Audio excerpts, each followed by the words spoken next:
What writing poetry did for me though was, when my first book was published, which was Poems in the Madhouse in 1993, I went from being totally and utterly invisible in the world, with no identity, no hope, no meaning, no purpose, to suddenly having an identity, which was poet. Not that I go to people, hello, I'm a capital P poet, but I knew in my bones I was more than my label schizophrenia, and being published actually validated me as a poet, and that changed my life incredibly, I have to say. I found visibility again, I found purpose and meaning, so not that poetry's cured me of my madness, but it's given me a hook to hang on to live in this world, which is very difficult. So this is my homage to Larundel. It's called Alice in Larundel Land, and the name comes from a pantomime that was performed there in 1979 by the staff. It was written by Len Blair, who was the then chaplain. He wrote the pantomime and called it Alice in Larundel Land. And the staff performed it. It's an extraordinary moment in Larundel's history. So this is my homage to Larundel.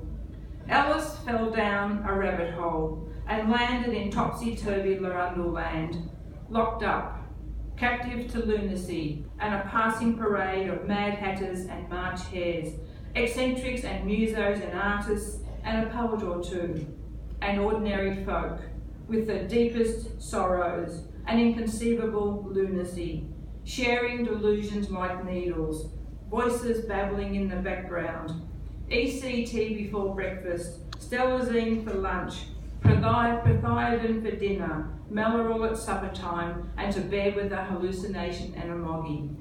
A place full of hunger, hunger for kindness, friendship, love, a curious, secluded world, its dark side kept well hidden.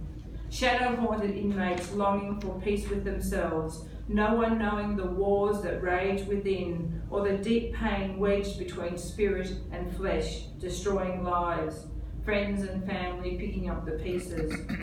Larundel Land's red brick walls now rubble, windows shattered, graffiti telling another story, a playground for vandals and urban explorers, once peaceful gardens dismembered. Sombre ghosts roam the precinct, calling us to remember them. We will remember you, sitting in smoky rooms, crying alone, laughing with deranged angels, muddled and paranoid, chaotic and manic, anarchic and confused. Prisoners stalking locked wards, keys jangling, medication trolleys rumbling into melancholic rooms, and the humour, the blacker than black humour, the cut through all the crap and misery humour. You will not be forgotten. We shall erect a monument to commemorate all who passed through Larundel Land. We will remember the hellhole and sanctuary, the bottomless pit of despair, unexpected place of healing. Alice landed on her head in upside-down Larundel Land, the madhouse that once stood on the edge of town, where time dawdled and everyone hid in the shadows. Thank you.